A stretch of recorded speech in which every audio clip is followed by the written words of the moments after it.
will give us just 1 minute. We were having some technical issues and we'll get started.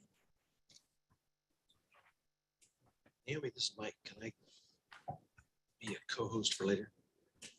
Oh, absolutely. Let me do that now. I got the YouTube started. Thank you. You good? Everybody good? Okay. You ready, Martin? Perfect. Good evening, everyone. I'd like to call to order the council meeting for July 12th, 2022. My destination is on the left. And with that excitement, we will now do the Pledge of Allegiance. Councilmember Allison, could you lead us in the Pledge of Allegiance? I pledge allegiance to the flag of the United States of America and to the republic for which it stands, one nation, under God, indivisible, with liberty and justice for all. Thank you. Now, Naomi, if we could move to roll call, please. Sure. Mayor Holtzclaw, Mayor Pro Tem Vanel, Here. Councilmember Cavallari, Councilmember Steckler, Here. Councilmember Allison, Here. Councilmember Duque. Here. Councilmember Cavallari and Mayor Holtzclaw have both reached out and let us know that they are away on vacation. So do I have a motion to, Motion to excuse? excuse, thank you. Second. All those in favor, say aye. Aye. Aye. Those against? Any abstentions? Motion passes unanimously. Thank you. Next, we'll move on to audience communication. So we do have some members here in the audience. So I'll start with them. As anybody, I see Barb's hand up. If you want to go ahead and start, Barb, 3 minutes, name and address. Barb Heidel, 1401 144th Place, Southeast Mill Creek. Thank you, Mayor Pro Tem. Tonight, I want to express my displeasure with the new procedure with the timer. I understand the purpose is to have those who wish to speak during audience communication time stick to the 3-minute time limit. But having the timer display is offensive and rude, especially for those not speaking at home. It takes up the whole screen. By having the timer take up the entire screen, instead of the focus being on what's being said, the focus becomes all about the timer.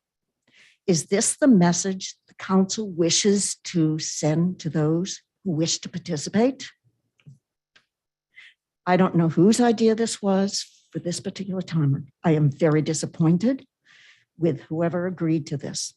This is not what I expect from my city.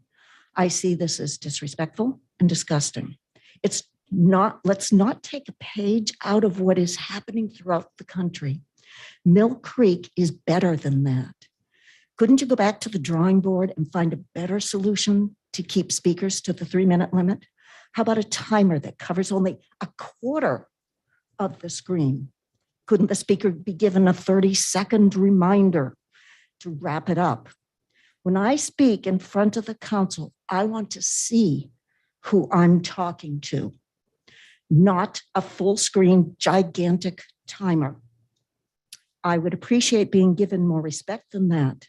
And yes, I'm upset about this. Thank you.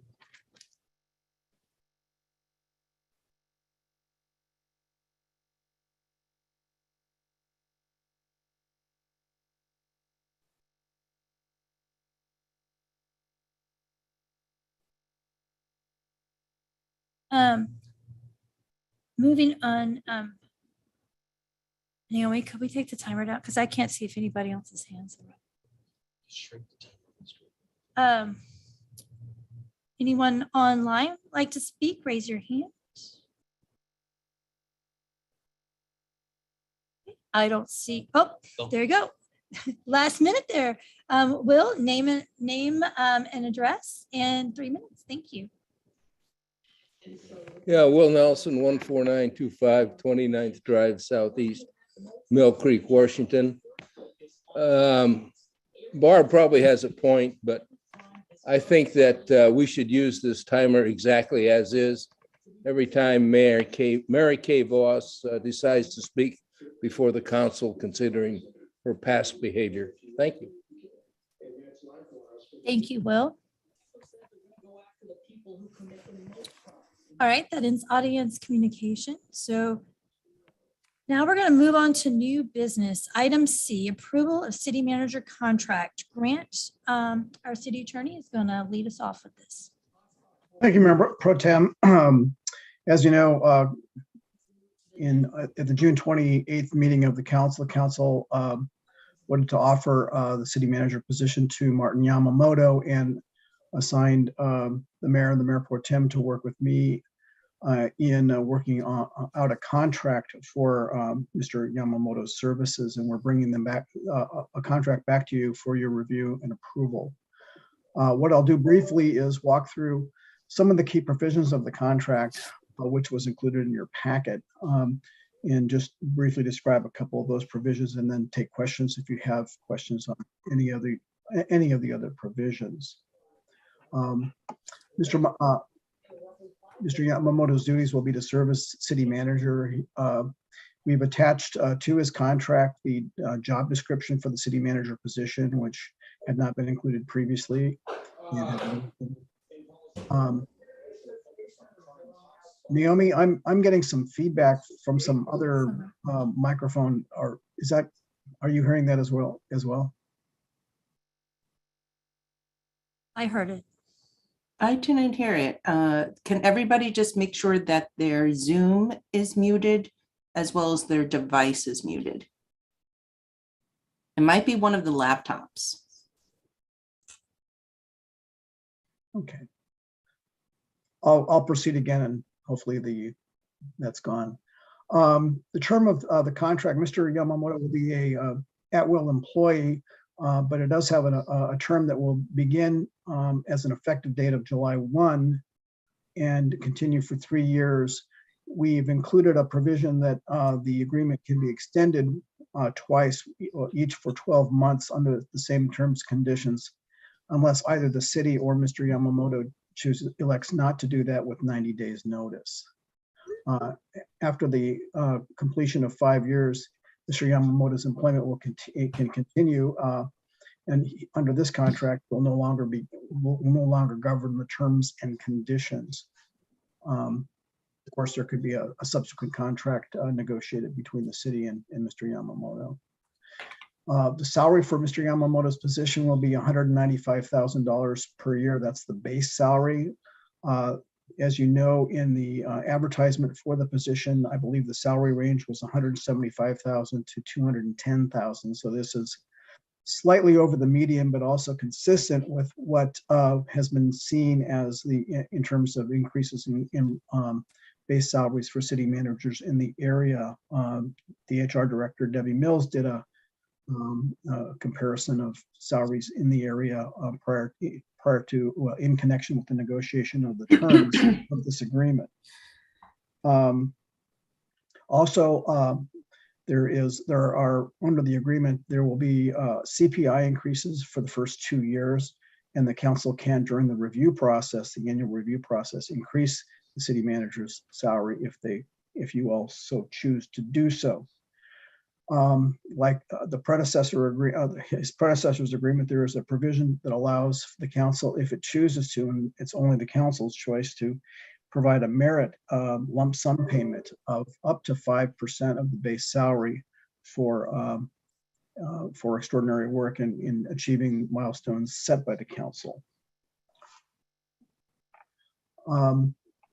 There'll be annual performance reviews. The mayor has wanted to synchronize an initial review in January of this year to also coincide with the council's retreat, so that the goals for the year can be set forth by council and be part of the benchmarks used to review Mr. Yamamoto's performance.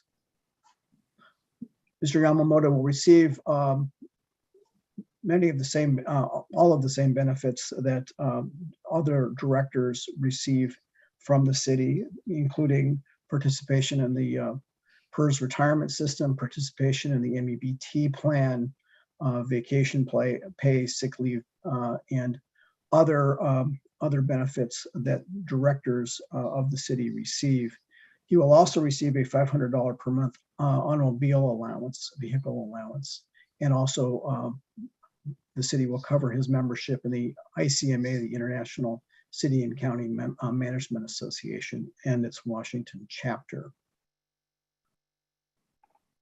There are termination provisions in the agreement. Mr. Yamamoto will be at will. He can be terminated for cause, and cause typically is conduct where there's been a failure to perform the duties or engagement in misconduct, violation of the law, things of that kind. Also, the city can terminate him at will as well. You can do that by having a resolution to terminate the city manager.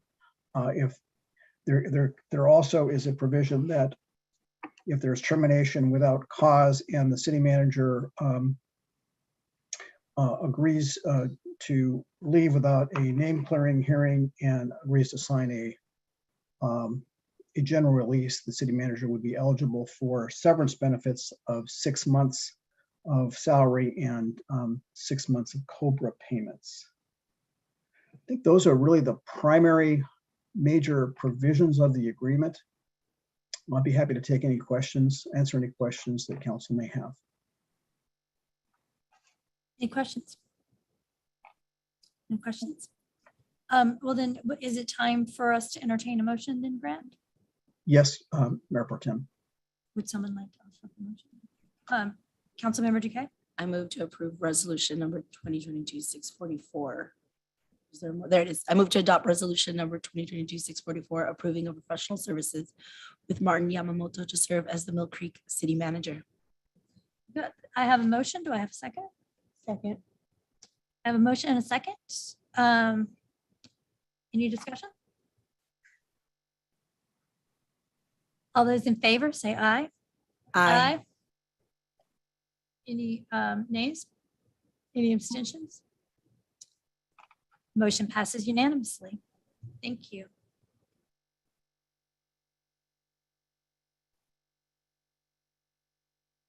Right. Next up, we have a study session for a non-represented employee salary study.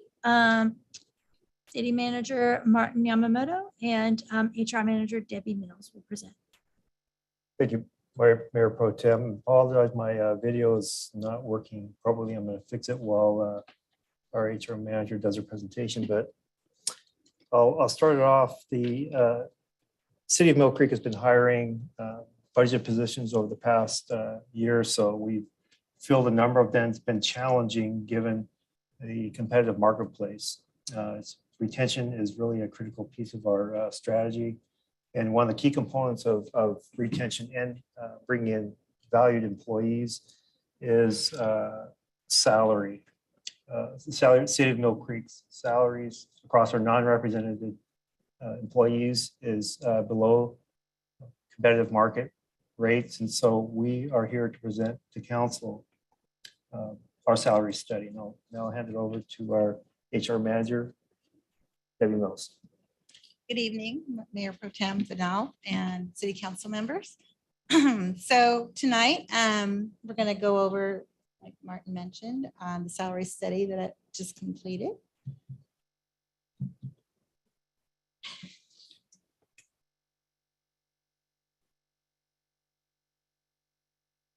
Worked this afternoon.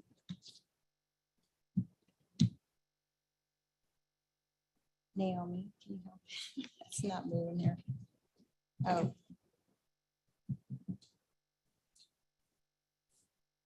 There we go. Oops.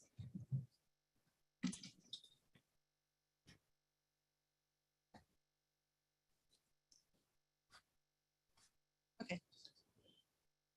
Minor technical. Okay, so tonight we're going to be going over the agenda. We're going to talk about our perspective the methodology, comparison cities, the results, goals, and of course, our next step. So why? Why did we decide we wanted to look at our salaries? So periodically, part of what HR does along with our city manager is we want to review our salaries and see where we stand in the labor market.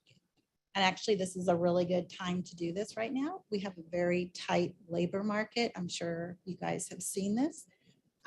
There's a lot, too few applicants for too many jobs. The public sector, we're experiencing a 45% increase in job openings and a 56% decrease in job applicants. Also, we want to make sure that we remain competitive, that we can attract the most qualified, experienced applicants that we can find for our positions here. We want to make sure that we remain competitive and retain our current well-qualified, experienced employees that we have, that we're not going to be losing them to someone just up the road or 10 minutes away from here. And then also, we want to make sure that we're the employer of choice, that we want everyone out there to know that Mill Creek, we definitely are the employer of choice in the local government in our region. Debbie, can I ask you a question on that? That increase and decrease in positions, what is that based on? Is that a Mill Creek experience? Is that a national experience? Is that a regional one? Where did that information come from? Actually, it's from, it's called NeoGov. It is the main software that government uses across the country for recruitment. And they sent out a little article about this. And government, private, public sector, we were expecting this, that there would be this big wave of the baby boomers retiring. But with the pandemic, they found that not only were it accelerated sooner than we expected, but a lot of employees decided they wanted to move into maybe the private sector or get out of the public sector. So there's just really across the country, there's just not that many applicants. And I've also seen that here since I've been here for 2 months, that we just aren't really attracting a lot of applicants. Well, that's pretty common across a lot of categories. And what's fueling the 45% increase in job openings in the public sector? I think it's just retirements. A lot of it is the retirements. More retirees, fueling more jobs. Got it. Okay, thank you.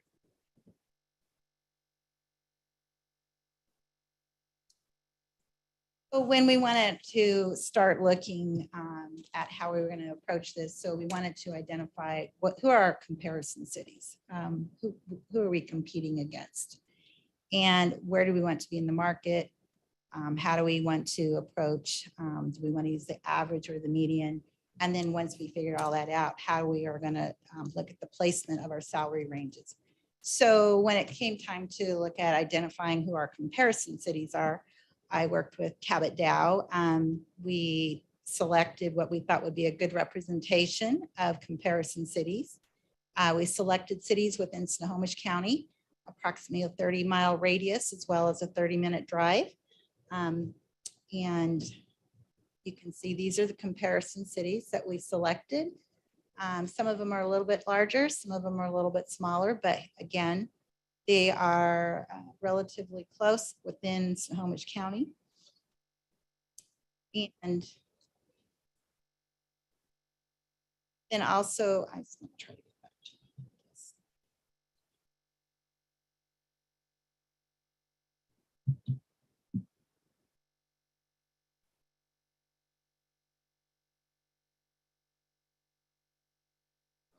Too far.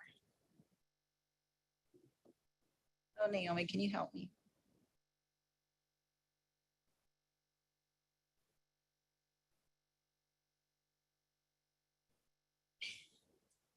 Oh, there we Yeah, go. now you're back in. Okay. So, do you hit okay? Top red bar. I can share my screen. I'll share. There we go. I'm back. Okay. So where do we want to be in the market? So we want to give employees an opportunity to grow, while at the same time, we want to make sure that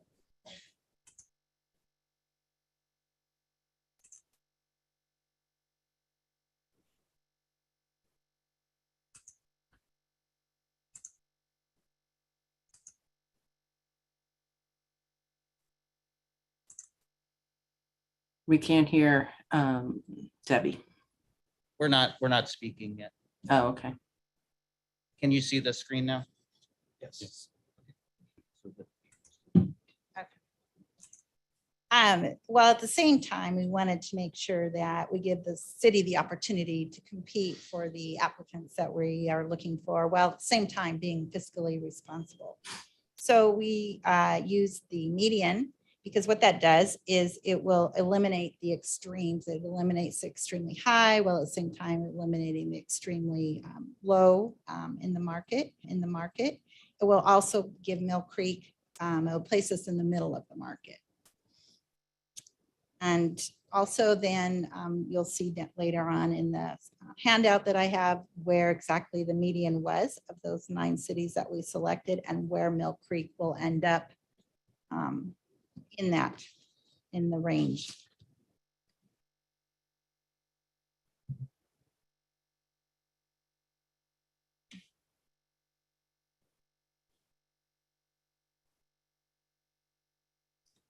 So the results of the salary study that we found, the positions were generally below the median or the 50th percentile.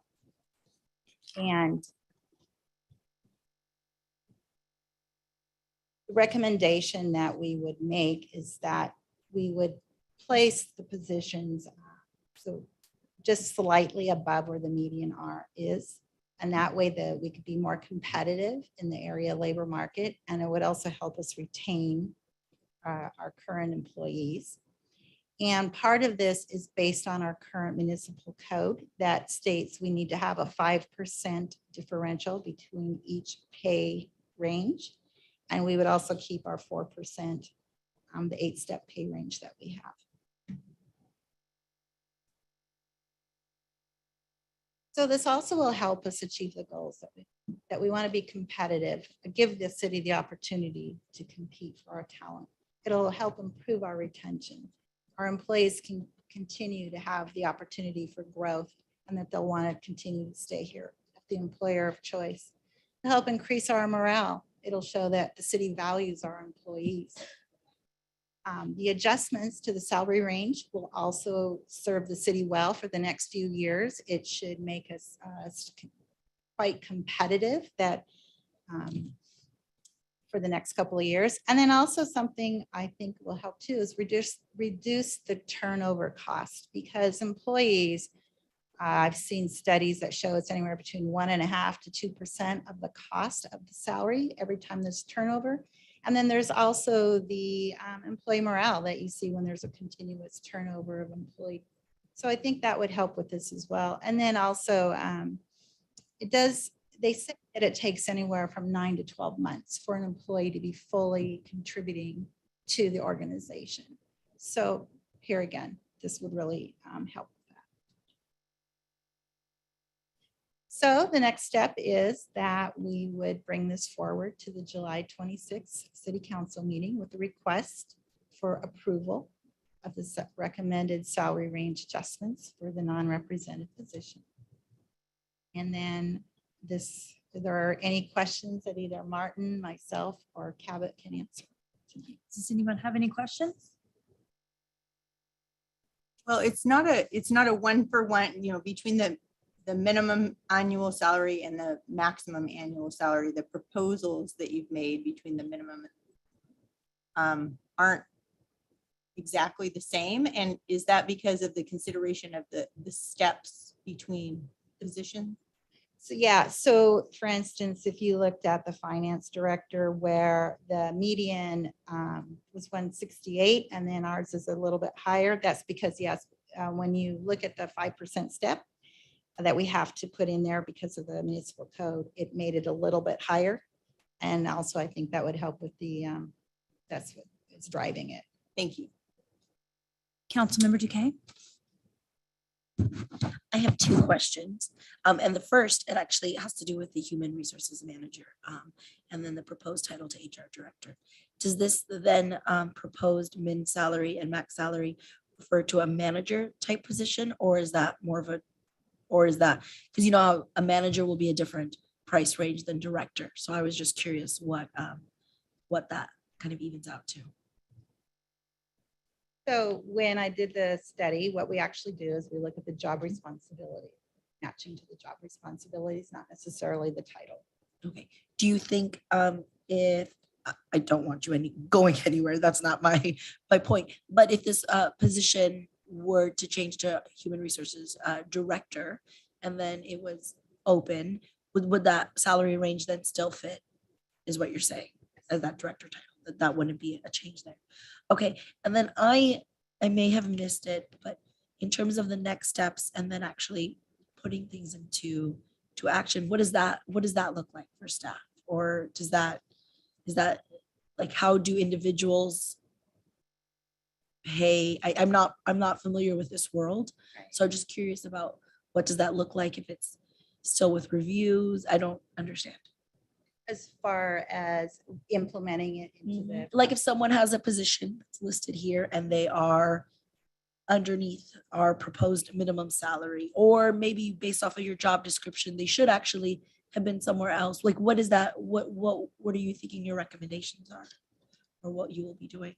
So based on what our policy says, so we would, Martin, the city manager, and I would sit down and he can place them within the range. It doesn't necessarily mean that if somebody is currently, let's say, at a step 7, that they automatically move to a step 7. So that determination would still need to be made. And Director Brock had her hand raised. I think she wanted to answer something, so I'll let her go. And then after she's done, then Councilmember Stickler. I just wanted to note that historically, the HR director position, on that job title, it was changed to manager, but none of the duties had changed. So previously, this was a director. Thank you for that. Councilmember Stickler? Well, I had a comment and a question. One comment I wanted to make was you listed off all those cities. And you made the comment about some are larger, some are smaller. And to be honest, the vast majority are larger, almost all of them are. And that's fine, because those are the cities that will probably try to poach our people. And from my standpoint, I think that is the appropriate list. Those are the people that we want to be priced accordingly against, because those are the people that are going to look at our people. And I think that we should be competitively priced against these cities, even though they might be larger than ours, slightly larger. I think we should be priced competitively against those cities. So I support that. If that comment ever comes up, I think that was very smart to be priced against those particular cities. And we want our people to be competitively paid in the marketplace, despite the fact that Everett or Mukilteo is a larger city. The fact is, we want these people working here and feeling good about working here and being competitively paid. I have not seen any of the financial studies yet. They have not been distributed yet, correct? That is correct. Okay, I just want to make sure that. So we're going to be seeing these, I think you said in the next meeting. Is that correct? Or July 26th? I'm sorry, it was. So financial studies As to what these numbers are. Are we going to be seeing these or not? you mean the actual pay? The actual study itself, Yes. I guess I'm trying the to. salaries. That may be a Director Brock question. I was just curious, are these numbers going to be shared or the report be Yeah, shared or we not? could share those in the next meeting or prior to. We have actually a breakdown of, you can see the actual cities, the comparisons of the top 3. Edmonds, Linwood, and Bothell, how they compare to the rest of the group, the populations and so forth. And I think that's what you're looking for. Yeah, that and then I really wasn't clear on what is our role as council members in regards to the city employees. What role do we play in the city management's decision on how to pay the employees? Is that a role that we play or we don't play? And I don't know if that's more of a question for Grant or not, but I was just kind of curious as we were going through this. Does council play a role in this and making that decision and how to pay the city employees, or is that something that the city management makes that decision? I was just curious. I was wondering as I was sitting here going, are we going to see these numbers and make this decision to pay the employees, or is that a role that we should even be doing as city council? I wasn't sure. I didn't know. Yes, so what I believe is the role of council will be to approve the actual shift in the grades up that range. This kind of fits into Councilmember Duquesne's question as well. That's our first step, is for council to approve that range. The next step would be for me to approve where the actual salaries fit in those ranges later on. That will be actually a little more in-depth analysis of each position, where it falls within that new range. So the first step from a council standpoint is to approve the shift in that grade, Okay, the low and high min. so you're going to present data, and from that data, you're going to propose a process that you want to follow on how to, what to do with this, a process of elevating, changing levels, and that's what we approve, correct? I think it's you approve the scale, the Scale. range, the new range Okay. of pay. Okay, Yeah, and then administratively, we will take care of where they sit within that range. Okay. If that makes sense. yeah, I just want to know what is exactly our role in this process, so I didn't want to get, so we clearly understand what is expectation of us in So, this process. Yeah, city manager, the city attorney has his hand raised, possibly. That's, weighing I'm on waiting for Grant to chime in on this. Yeah. Thank you, Mayor Pro Tem. Yeah, Councilmember Steckler, I think the city manager was correct. And what the council will be asked to approve is a change to the salary schedule is what it will be. Schedule, got it. Okay, great. Just want to make sure that was clear. Okay, good. Yeah, Councilmember Duquesne. Oh, I was gonna say that was, I have a secondary question, but that's why I was curious about the human resources manager versus the HR director, because I know that's not in our purview to tell you, city manager and the team, about what titles or positions that you're gonna create as you work on your staff. So that's why I only had a question about making sure it was aligned. I'm assuming with all this information, and because Laurel is here, that this is looking good for what our city can afford to do in our budgets and are lined up. Like, this isn't, that's been taken into consideration. And I just want to ask that because I think it's important to have it recorded. Yes, so this will be within our budgets. We're not asking for any kind of additional budget authority. And I did want to note, so as long as the positions are not moving grades, this is something the city manager can do according to code. But the salary schedule overall is something that council will have to approve, and then that will end up affecting a budget. So our last budget, so we will need to do an amendment because of that attachment that was in the last budget amendment. Thank you, Director Brock. Any more questions? Thank you. Thank you. Thank you. All right, next on the agenda, we have a study session for the Dobson Remillard Church Cook project status and discussing an RFQ scope review. I just want to tee up the expectation tonight that this is a discussion for us just to discuss the RFQ. We are in no way making final decisions on what we want to be at DRCC tonight. That's going to be a long process that's going to involve lots of community involvement. And with that, I will tee up Director Todd to go over that with us. Thank you. We'll see if I can get this to come up properly.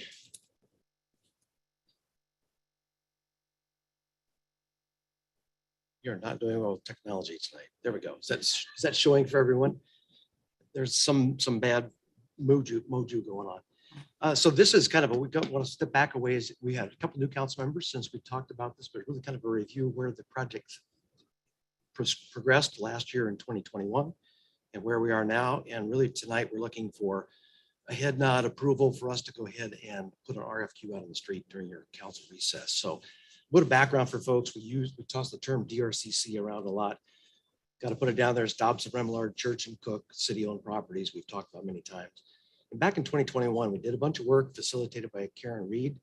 We talked about the guiding principles. We did a community survey through Fund Fawcett,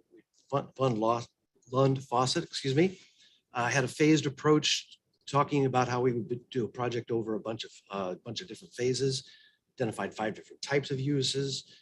We had 15 different facilities that Karen helped identify had those operators come in and talked about those things. So a lot of work was done early in 2021.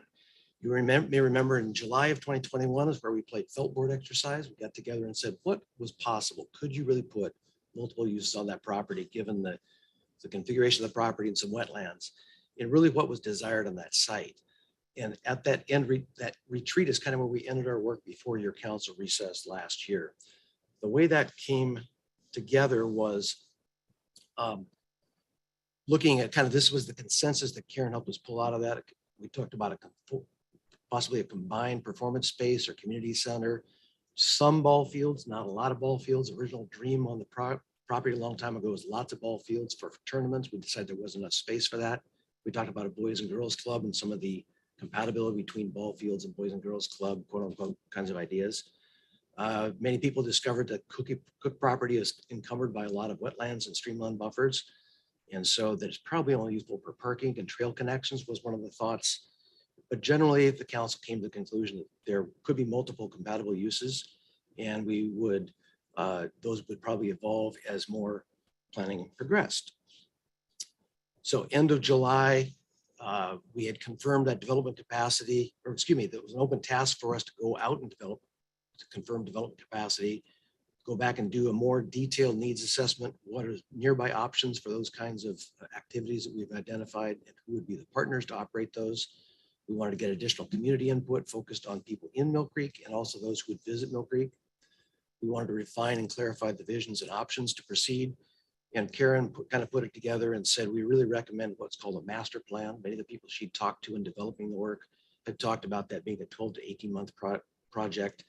And she said it would be from $100,000 to $200,000.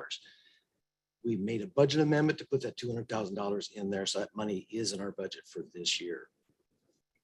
You may remember we paused that work. We had limited staff, but also we said we really needed to focus as a city, and the council in particular wanted to focus on the fire and EMS service provision. So we kind of put this all on the shelf and are now bringing it back up now that that's behind us and we have a chance to move forward. What's also happened since last July and August was that we've secured $200,000 from the state to apply towards that $200,000 budget. So we're fortunate that the state legislators helped us find some money to do this planning work. That money is coming from the second half of the state biennium. That makes it a little bit tricky. You'll see it in the agenda write-up. We have no reason to believe they will not allow us to continue it beyond the biennium, but you always have to worry about what happens if something happened and they got to the end of the biennium and said the money won't roll over. So you'll hear me talk later about getting to a deliverable halfway through the biennium, namely end of June 2023. The DAHP, that's the Department of Archaeology and Historic Preservation, and the EO 2102 is Executive Order 2102. That says you got to talk to the tribes. You got to make sure there's things that aren't buried under the site. In this case, since we're doing planning work, that's should be a fairly easy process, but we're going through that right now. You got to get that checked get those things checked off before we can move forward. So we're in the process of doing those right now. The facilitator there, that's Karen Reed, has agreed to come back and work with us as part of the project team. So I'm going to rely heavily on her as helping fill out staff. And she has the history and I think the ability to work well with council and the community on this project. So right now we're at the point where she and I have been working on this draft RFQ for a master planning consultant. So we will go out and advertise for that firm to say they are the best qualified to help us with the various steps that are required to get from where we are to a master plan to about 12 to 18 months from now. So that draft RFQ, it's in your packet, is how it's going to go out on the website here in the next few days if you're amenable to it. Mostly the thing to look at is the scope, and the scope has a lot of different things in there. We'll talk about that in a minute. We really want to make sure that scope covers what you think needs to be covered. Karen and I have looked at it very carefully. It's not out of line with what you've already talked about before, but that's really the test for tonight. I mentioned there'll be deliverables by June 2023 if possible. That's in case the state pulls the money. We'd love to have some deliverables so that we could get charged for those and get reimbursed by the state for that. So we're going to ask the consultant to think about how they would have kind of a midpoint deliverable. So that you might think about that as being, if we're going to do a bunch of surveys, let's get the surveys done and spend the money on that and be able to get reimbursed no matter what happens. If we don't get the engineering work done on stormwater or frontage improvements, oh well, that happens later. So we're going to look at make sure that we've got it phased out so we make sure we capitalize make maximum use of the state funds. That master planning and phasing concepts, we would hope to have done by the end of the contract, and we're proposing November 2023 in the RFQ. Consultants will come back and say, ooh, that's hard to do, or great, we can do it. But that's our target date for right now, which is about 18 months. And I've got a budget of $880,000-ish that I'm going to put out on the street. I'm going to say it's a project between 170, 190. They will come back and talk about qualifications, and we will pick them based on their qualifications, and then we will negotiate a contract. But you give them a range and numbers to kind of know this is worth our time to put out a good proposal, or now we don't want a little job, or we're too big for us. And that leaves about $20,000 for the facilitator. And Karen thinks that's reasonable for her. And so we've got a contract with her for that work to get started. Timeline. So we're hoping to release that this week. And that gives a full month for people to take a chance to react to it. You post it in the newspapers, you put it on our website, but then you also call people, email people, get people to react to that. And you may remember that Karen said she had 4 or 5 people in her early investigations who would be interested in this kind of project. So for sure, we're going to go out and ask them to make sure they put out a proposal. By giving them a month, we have a best chance of them being able to clear the decks, put together a good proposal, and then bring that to us by August 15th. That'll give us about a week to do a short list. We'll look at those and say these 3 or 2 or 1 firm look really good. So we'll sit down and interview those folks, probably that period of time between August 29th and September 9th. Karen's got a vacation in there, so I'm going to work around that. But really think about an hour-long kind of interview. We'll have a panel and some individual questions, and we'll figure out who's best qualified. And then if we're successful with finding somebody and we really hustle, the hope would be to have a contract put together out of that negotiation with them that would say it's going to be this many dollars, these deliverables, and then we'd bring that to you in September. And I'm saying probably that last meeting in September, you would see a contract in front of you that would say, let's hire firm ABC, spend $197,000, and the deliverables are going to be this, and the schedule is going to be that. And so you would accept that or send us back to the drawing board on September 27th. So that's kind of the timeline we're looking at. So summarizing where we are. So I'm looking for if you've got questions tonight about the process or about the content, or if you can't think of them tonight, until August 15th, there's an opportunity for us to have a discussion between staff and council about what you want to see. Because remember, we're just putting this out on the street, but August 15th, I'm then going to have some choices so I don't get the questions together with full transparency and full information so that we're talking to consultants and put that interview schedule together with them. So between now and August 15th, your assignment is take a look at there. If you need, people need to go back in history. I'm happy for particularly the new council members, for anybody who's forgotten, we can go back and talk about what's in the scope and why it's there. We will advertise and select that consultant during the council recess, as I mentioned. So tonight, I'm really looking for concurrence on the scope, the schedule, and the budget. And primarily that scope is, again, an emphasis on the community needs, the partners we might identify to operate those kinds of capabilities, the options we'd have, the trade-offs, the opportunities we've got, those kinds of things are in that scope. And if you look in your packet, there's about 15 bullets about the scope. But Karen, I feel really strongly that those cover the kinds of things we're going to have to ask the consultant to advise us on. With that, I'll open up for questions. Thank you, Director Todd. Councilmember Steckler has a question. Director Todd, great job on this. Great job on this. You did it. You brought it all back and summarized it in a very balanced way. I can't, that was not easy to do. So good job. I thought everything you did was actually brought back exactly what happened a year ago. So good on that. I read through the scope. I thought it was really well laid out. I only had one suggestion, one area that I think we need a little bit more that I'd like to see from whoever we choose for the as a consultant, and that's more specific recommendations on funding. My concern is whatever choice we make, I think funding is going to be a major element here, is whether we can go along with it or not. I remember in our discussion, oh gosh, can we afford that? Well, we're not going to be able to afford that. I think that's something that needs to be answered at the end of all this. That can't be a question. Oh, we can't do that because we can't afford it. I think the consultant should be able to speak to things like appropriations and grants and bonds and sponsorships that could, here's what you could do if you want to do something like this. There's only one suggestion in there that we know about funding that we don't have to worry about. The other ones all had the big question about how we're going to pay for it.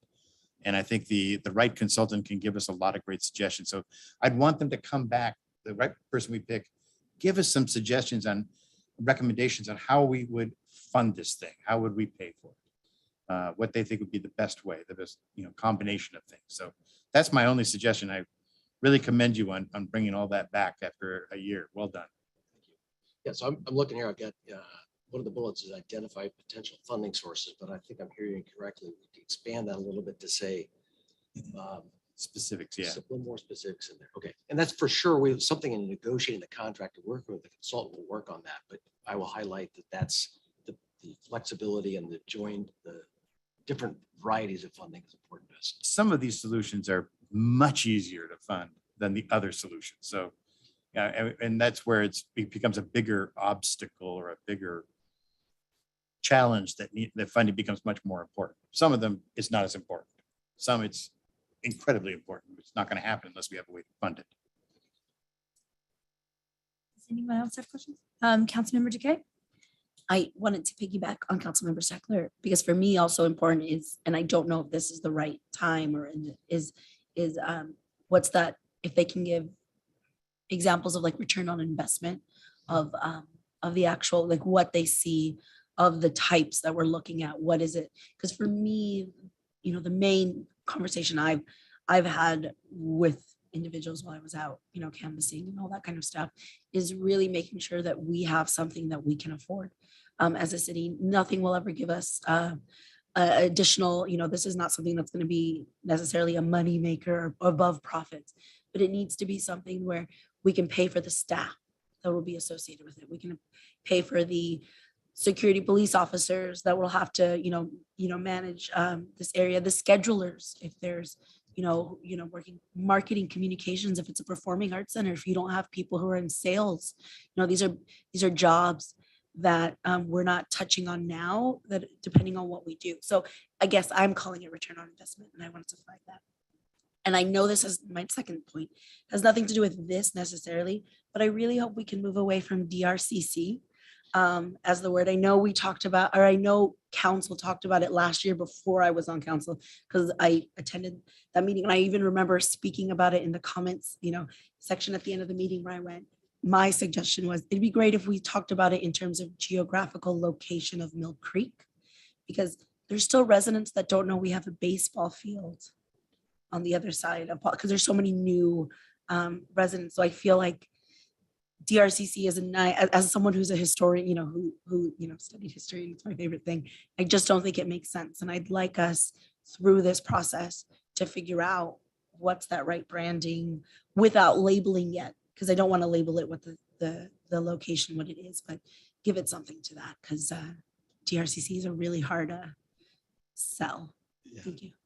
You may notice on the request for qualifications, Karen tried to get away from this. She put multi-use recreational properties master plan, which is kind of more generic. It doesn't have a location thing to it, but how's the MERP master plan sound to you? I don't know. It didn't sound good when I said it out loud. So I stuck with DRCC for now. I agree with you. We went through this for a long time with Mill Creek Sports Park. What is it? And it was Freedom Field, and we struggled with that. We struggled with EGO. Guess what? Here we are still. We talk about the EGO, but it doesn't mean anything to most of you guys. But that planning name stuck. So I agree with you. We're going to think a better name that doesn't somehow predispose what it is. So I think Karen was clever to say multi-use recreational properties. She got out the dictionary and said, how generic can you be? But it's kind of bland. So particularly in the next month, if you got some ideas on how we could get that started, because once we start doing surveys, once we start talking to people, it's going to stick. Yep. And it's already starting to stick, because I had to use it again tonight, didn't I? So yeah, I'm open for ideas. If you got to wake up in the middle of the night with good ideas, let me know. Any more questions? Also, thank you. I see Naomi has a hand up. She probably wants me to quit sharing my Oh screen. yeah, because we can't see Naomi. Yes, and I just wanted to mention about the DRCC, just in terms of record keeping and all our files, everything is listed under that title. We can use a different title, but at the end, we still put DRCC, just as for historical purposes, for public records or any documentation. That makes sense, Naomi. So that people can find it if they're searching for it through the files. Thank you, Director Todd. I think this was really good. I think you did a really good job in this, your staff, of going through and putting together the scope of work and really encapsulating everything that we had discussed to this point and everything we discussed in our retreat and tying it all up. So thank you for that. Right. So, as soon as I can get this open, we are already to the consent agenda. So moving on to the consent agenda, Councilmember Duque and Councilmember Steckler were on the audit committee. Do I have any exceptions? No exceptions. No exceptions. Do I have a motion? Motion to accept? All those in favor? Aye. Aye. Any nays? Any abstentions? Motion passes unanimously. So then item G, payroll and benefit ACH payments in the amount of, do I need to do this? Audit committee, Councilmember Duque and Councilmember Steckler. Do I have any exceptions? No exceptions. No exceptions. No exceptions. Do I have a motion? Motion to accept? Second. All those in favor? Aye. Aye. Any nays? Any abstentions? Motion passes unanimously. Kind of a small group tonight, isn't it? I know. I feel like we're ruling the world tonight. It's just a handful of us here. I know. It's like we're. I know, Suzanne. Feel kind All of right. lonely down here at this end. I know. Okay, moving on to item H, City Council meeting minutes of June 25th, 2022 and June 28th, 2022. Do I have a motion? Make a motion to accept the meeting minutes from June 25th and June 28th as written. Second. All those in favor? Aye. Aye. Aye. All those against? Any abstentions? Motion passes unanimously.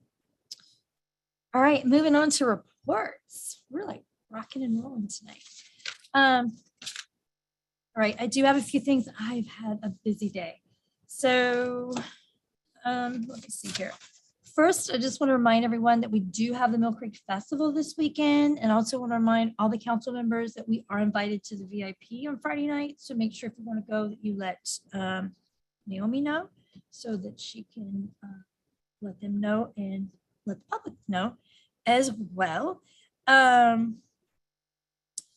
Also, I wanted to say good job to the chief. I actually was out this morning taking Cora to camp and saw the police car right there in the middle of the meeting, watching everybody, making sure you're not speeding on Seattle Hill Road. So kudos to everybody on that.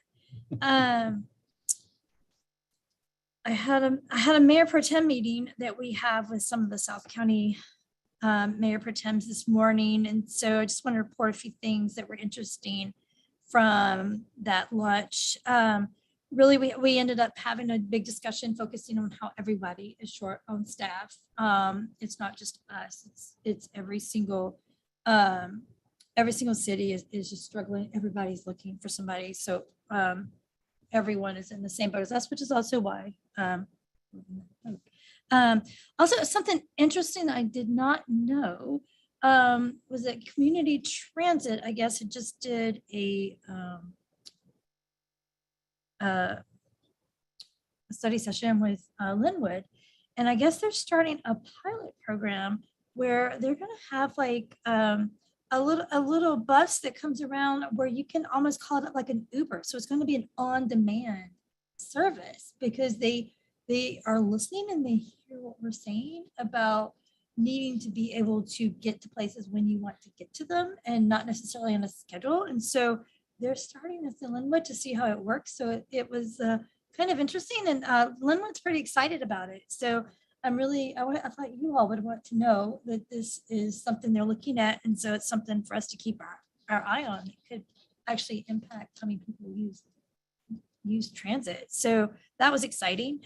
And then finally, had the health board meeting this evening, and I think I'd already told everyone that Chair Wright was stepping down from the health board. So we ended up nominating a new health board chair today. And so I just want to let all of you know, since you have nominated me to report to the board, I want you to be aware that I was nominated and I did decline. I feel like I need to be putting my energy into our city.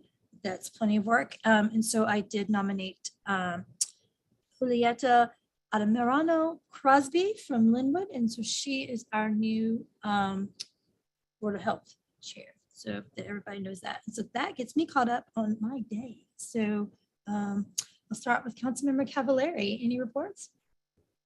Oh, I said Cavallari. I Yes. read his name. He has absolutely nothing to say tonight.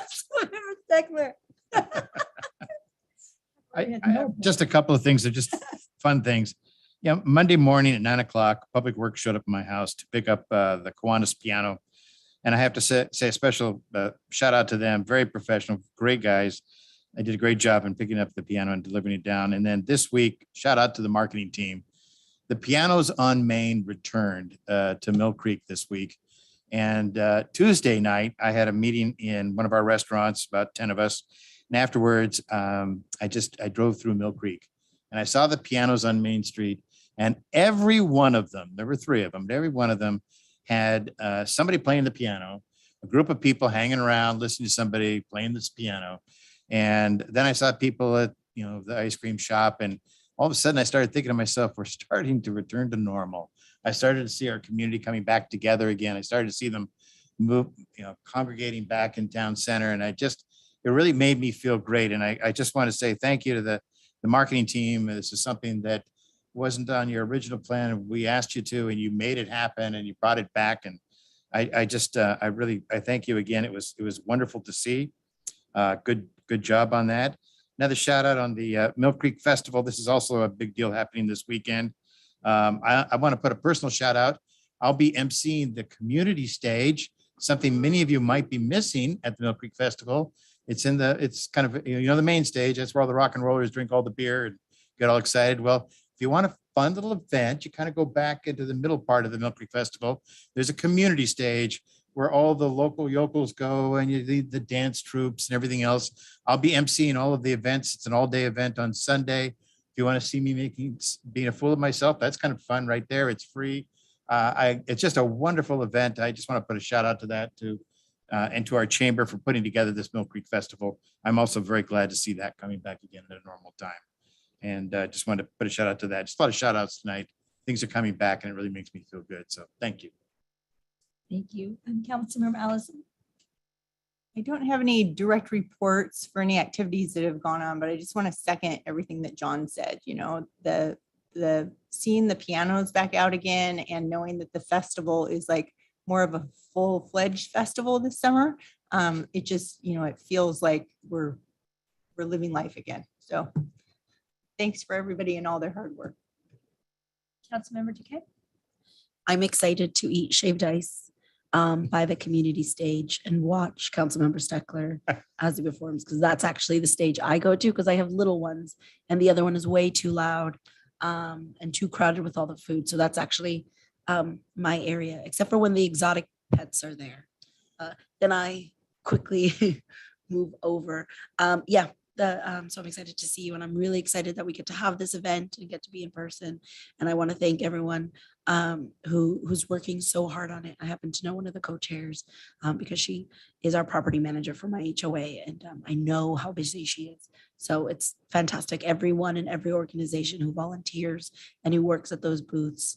For those of us who just walk through it with family, I really appreciate everyone's time. And I will actually be at the beer garden Sunday afternoon if anybody wants to come say hi. Volunteering. So thank you. And all right, city manager. Thank you, Mayor Pro Tem. Today, we're going to have 2 reports, a staff report by our police chief after I give a quarterly report on our accomplishments in the past quarter and what some high-level goals that we have in the coming quarter, or the one we're in right now. So as you know, back in March, we had a retreat with Andrew Ballard. We identified the top 5 council priorities as well as the top 5 for the city manager. We will be holding another retreat beginning, I think, end of January. So bookmark the 24th and the 31st of 2023. For now, you'll hear more information as we get closer to the end of the year. But I wanted to bring up that because I think it's a huge piece of my plan to move forward and soon align the priorities that we developed on the operational side with those top 5.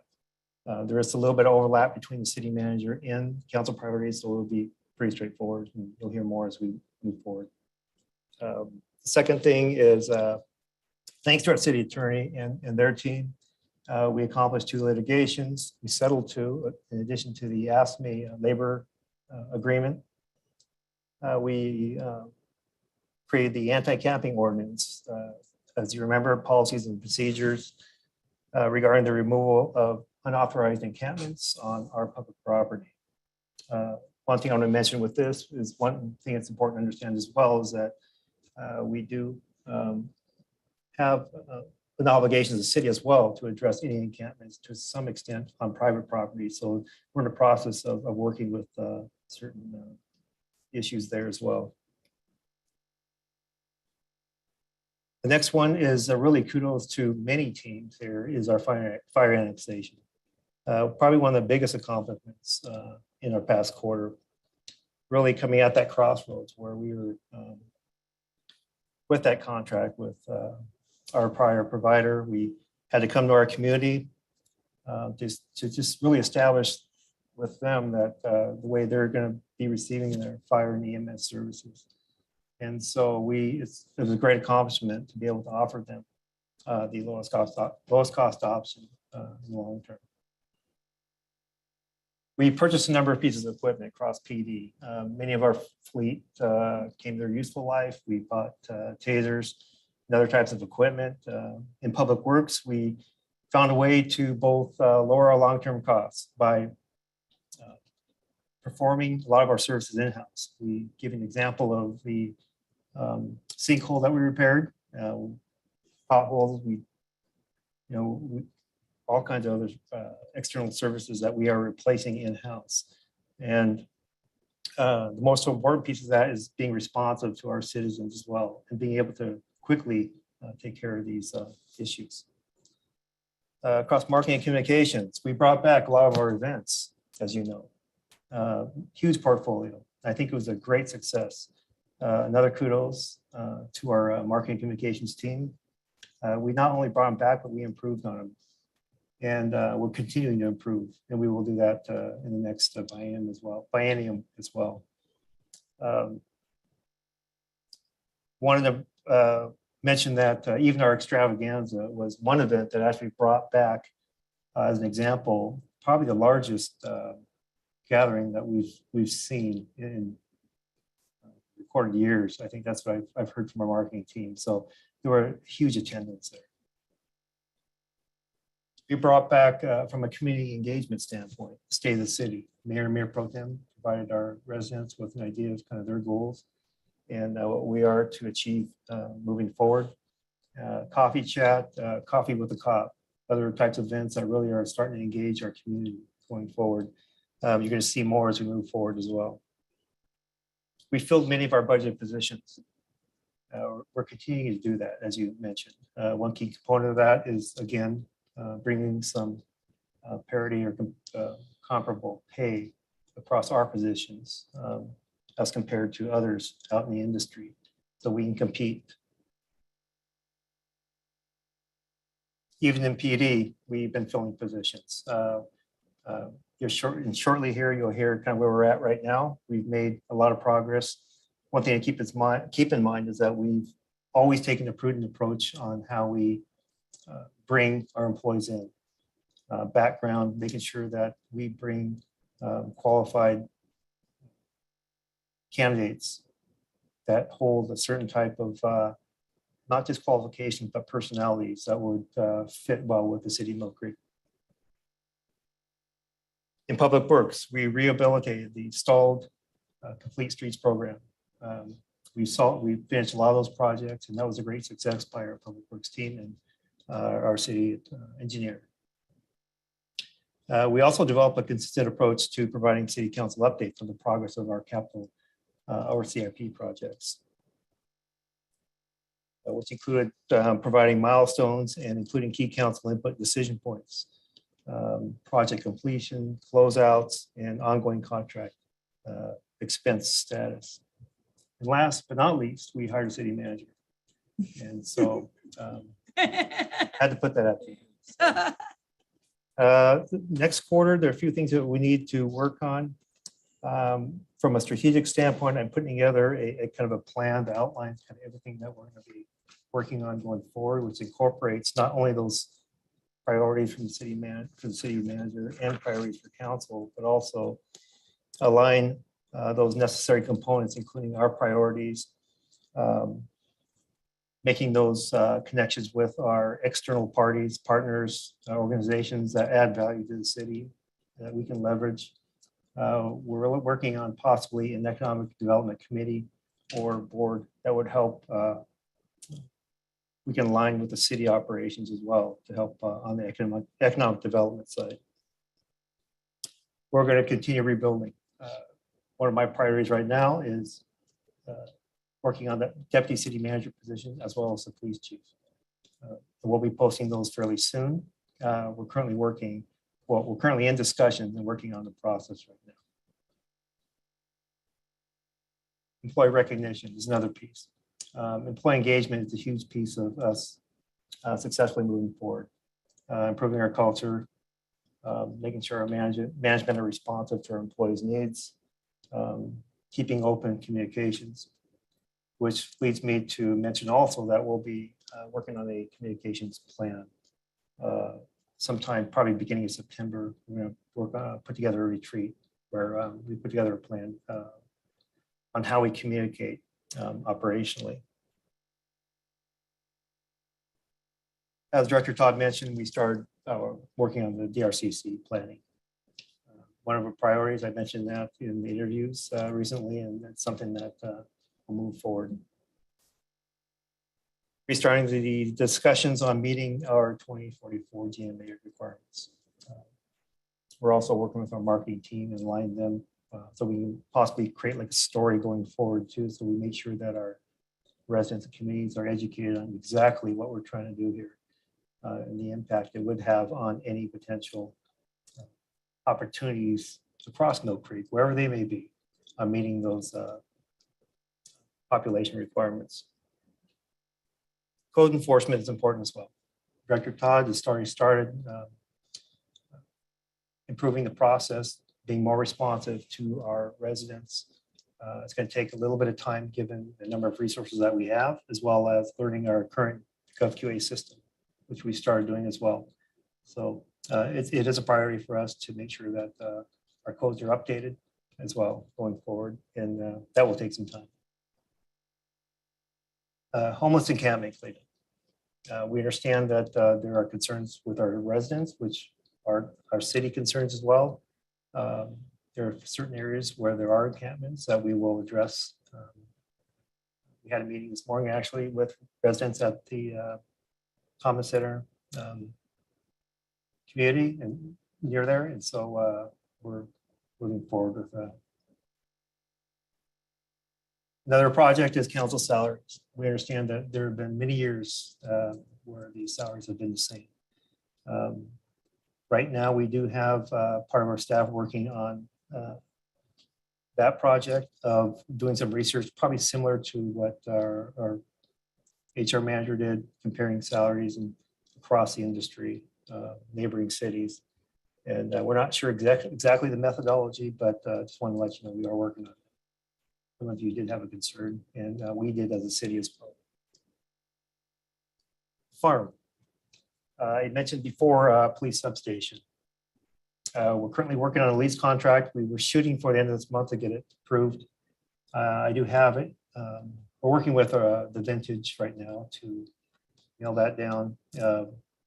I'll keep you posted on that. We're shooting for the end of the month, but not sure about that yet. With that, we're going to be putting together an operational plan.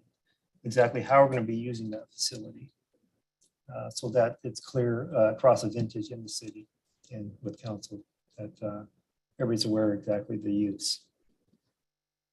The budgeting process, the first time that many of us here have worked with the city of Mill Creek budgeting process in its entirety. So this is a good opportunity for us to roll up our sleeves. This is huge. It's a big project, but it's going to incorporate not just our priorities, but where we're going to be in the next 2 years. This will entail much discussion on the CIP side as well, looking at that existing list and addressing what needs to stay or be removed or being removed from that list.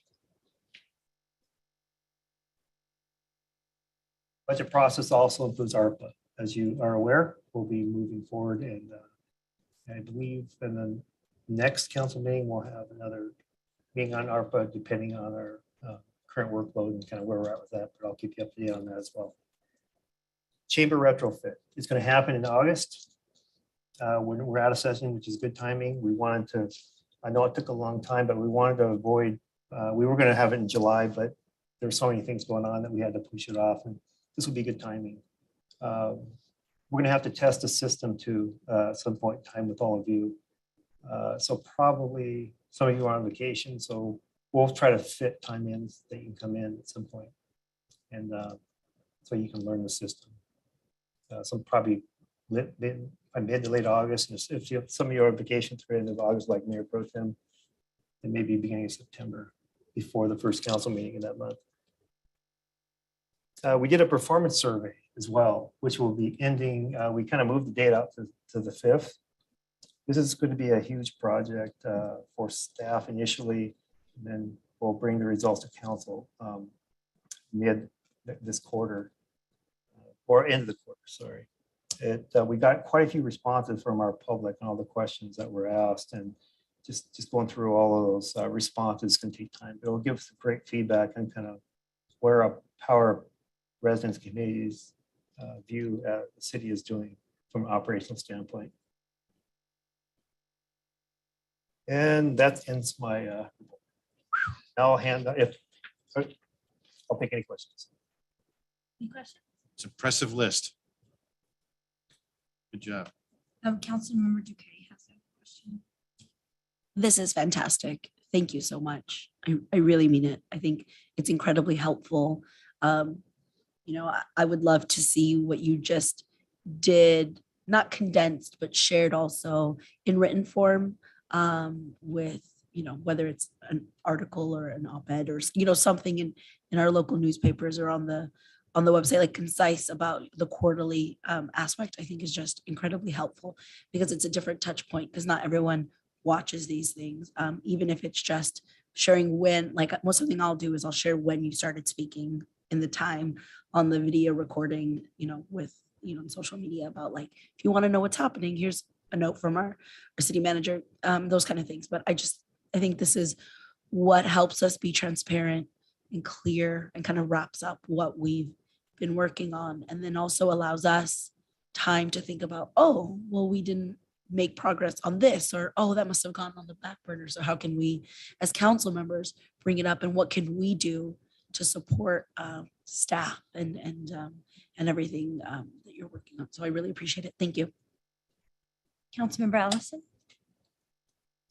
Great report. I just had one question. So we've had the open council position application process open now for almost 2 weeks, not quite 2 weeks, but close to it. And I just wanted to mention that one more time. Who's keeping track of how many people have applied? The actual applications come into our city clerk email. So Okay, great. we can check with Naomi or Asa. They could We provide haven't you with an received update. any Oh. yet. Oh, no. Okay, so one more shout out to everyone. Go to the website, find the application, submit them. As you know, the deadline is the August 19th. Yes, Yeah, it's August quite a 19th. ways out there, but we And only the- have one more meeting before we go on break. Those questions are quite in depth too. So it took me quite some time to answer those questions. So maybe taking some people some work. So.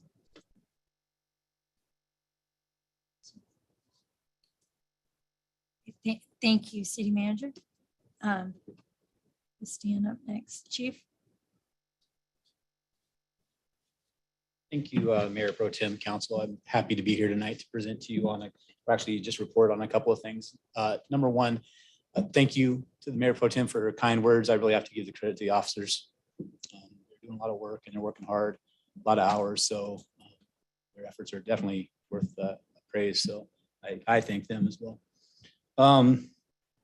In regards to hiring, I'm very pleased to announce that we actually had another conditional offer signed this morning for a second entry-level officer. So that brings our total up to 4 officers that have the potential to start on August 1st. They do have some further testing that they have to do before they can be brought on board. But we're very positive, very hopeful that those things are going to go through. So August 1st, 2 lateral officers and 2 entry-level officers. The entry-level officers will have some time here with us before we can get them into the academy. We do have some issues with that still. You know, it's funny, the CJTC website will show that they have openings, but there's selection processes that have to happen. And some of those classes, they have a certain point that some of those spaces are reserved for larger agencies that have a higher demand to get people through. So we're working through that process. And if we're able to expedite that, if we're able to sneak those officers in, we'll do that as soon as possible. But so we also have 4 new entry-level officers that we're going to present to the Civil Service Commission tomorrow, hopefully, that will have that list certified and then be able to move forward with those applications as well. We have currently 2 officers that we're going to be 2 entry-level officers that we're sending to backgrounds now.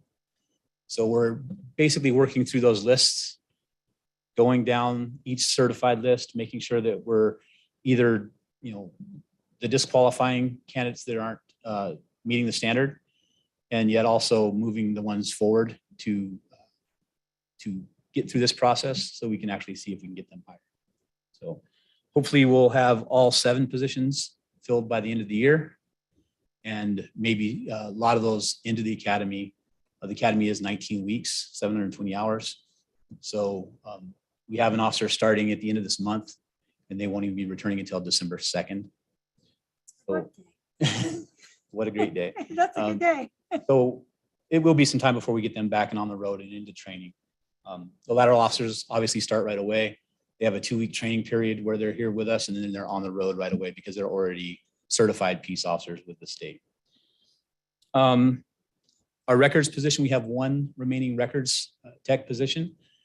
We are going to be testing for that position mid to late August, and hopefully making that selection in the first part of September. Andrew Dubé, who was recently added to our staff, has done a great job. He's caught on quickly. So he's definitely been able to lighten the load for Ilea and Denise. So we, you know, they've all been working very hard, and his addition was a great help. So we're pleased to have him with us. And that's all I have for the hiring process. The consultant is still working very hard to fill those spots. We actually, I apologize, we did have 1 more lateral application come in yesterday. So she's going to be expedited through the process and hopefully be moving forward to an oral board here by the end of the month.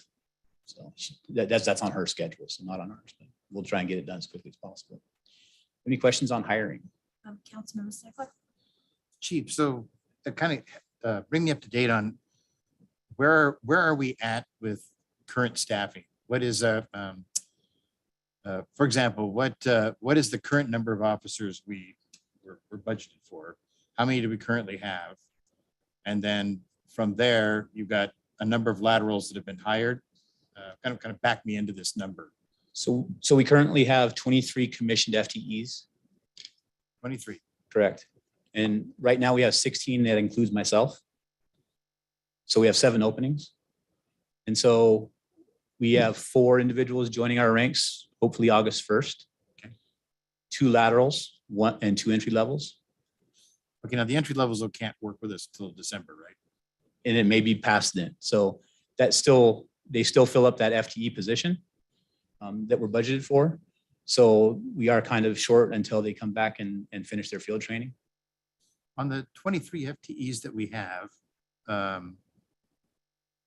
you said we've got 16 right now with you. Correct. But are you part of that 23 as chief? Should the chief be a separate? So we should have 22 officers on this, on our staff to be on the street and one chief, correct?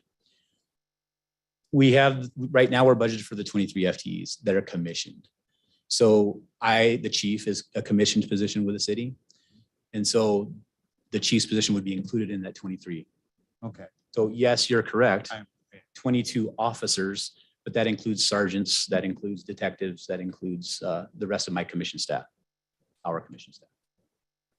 Okay, so 23 commissioned officers. Currently you have 16. You're bringing on 4. 4, of which 2 are laterals and 2 are entry levels. Correct. We're hoping to bring on another lateral that applied with us yesterday, depending on how that process continues. She's a very qualified candidate and would be a good addition if it works out. And then we have an additional 6 entry levels that we're actually in the process somewhere. So we also have to stagger this hiring because training. We only have a certain number of training officers to provide the training to these student officers as they get out of the academy. So when you have an entry level, I'm sorry to ask these questions, I'm curious, I'm kind of leaning something here. For an entry level position, you put them through the academy. We're committed to hiring them when they're done, correct? They've actually already been hired by us before they go. Right. They're guaranteed FTE of the city. They just have to graduate from the academy. If they don't graduate from the academy, we don't. They're probationary employees. So if they're an entry-level candidate, they have an 18-month probation, at which time they have to successfully complete the academy, as well as their police training regimen afterwards, their field training. They are counting on, they're be on your staff. So you can't hire anybody else as a fill in the hopes that they might drop or anything. Okay. No, we would wait until if they were unsuccessful, we would then go back to the list and refill that position with someone who's qualified there. So are you now fully staffed with those? 3. We're looking at 3 positions still.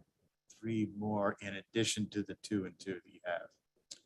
Correct. You would take on 2 or 3. Yeah, it depends on take what on 3 happens more. with this lateral as well. This lateral applicant from yesterday, but Is part of the 3. correct. Okay, so that 3 more positions and you're fully staffed. Yes, and I've already talked to the city manager about what we might want to plan for the future. Right. So we have a plan for growth as we move forward to the next biennium. Thank you. Questions? Anybody else? Councilmember Decay? So I got lost then with numbers. Entry level that are either waiting to go into training or are in training right now. Do we have any in training right now? No, we No. have 2 that have signed letters of intent to work with the Mill Creek Police Department. We will be submitting their names for selection to the academy, should everything go well. They will then be there at the academy until they'll be there for 19 weeks. Right, like what you were saying. Their start date is. If we Yeah. can get them into a class. Yeah, it's that makes sense. But so that's what I wanted to understand, because I remember either I was on council already or it was meetings before when I was watching that, the preference was for lateral and not entry level. And so right now there's only 2 entry level that we have, but we are getting lots of applicants who are entry level. Right. What we're finding More is than we're having some difficulty in the background process for a lot of our entry-level candidates. So we want to make sure that we're hiring the best qualified candidates for the positions. And so we go through the entry levels fairly quickly. But we've been very successful identifying at least 2 to start off with right now. And then we'll continue to look for, and we're about 50% on the lateral candidates as well. So they're just finding the right fit. Right, so qualified yet the right fit to join our ranks.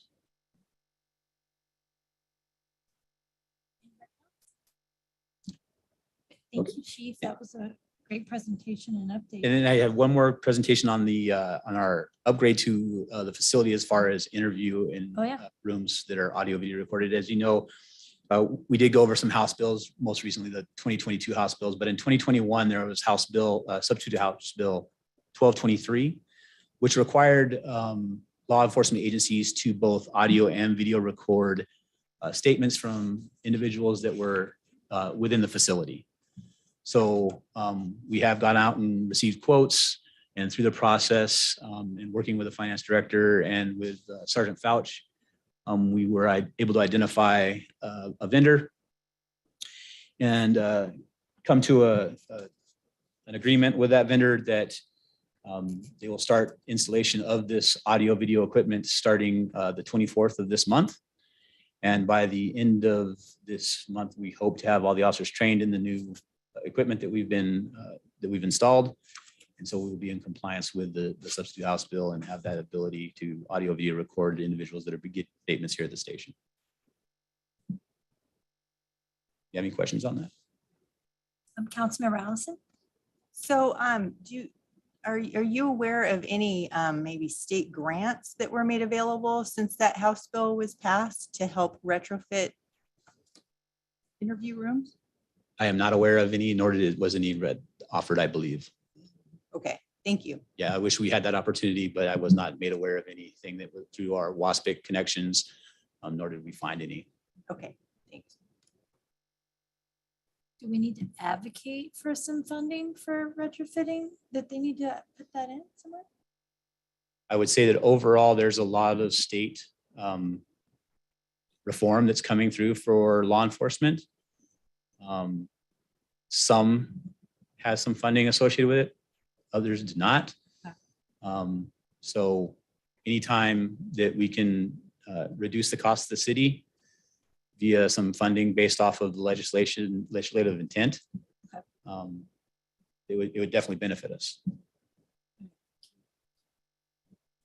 Any more questions? Okay, thank you, Chief. Thank you, Mayor Pro Tem. That's all of our reports today. Perfect. Thank you, City Manager. I'm sorry, I forgot to say in my report. Congratulations on our finalizing the resolution. For you, Martin, and you being an official city manager. All right, moving on. Next up, we have audience communication again. So I will start here with Barb in the council chambers. Barb, if you want to come up, name, address. Barb Heidel, excuse me, 1401 144th Place Southeast Mill Creek. I was hoping that hear something about the city chat that I believe is next week. And the word had been that maybe it'll be in person or Zoom and didn't know. So I would love an update because I haven't seen anything. Hopefully in the future, it might be because you're talking about in person. Maybe in the future, it'd be nice to have it like at the new farm area one time. So I'd appreciate knowing what's happening. Thank you.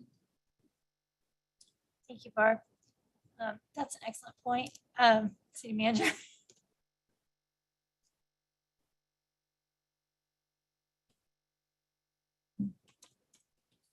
I guess we'll get an update on what's going on with the mayor chat.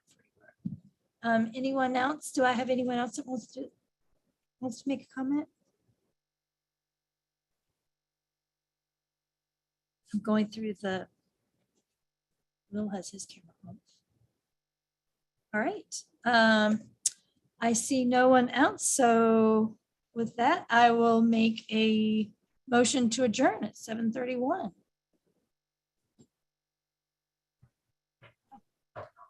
Woo! I know that was very good.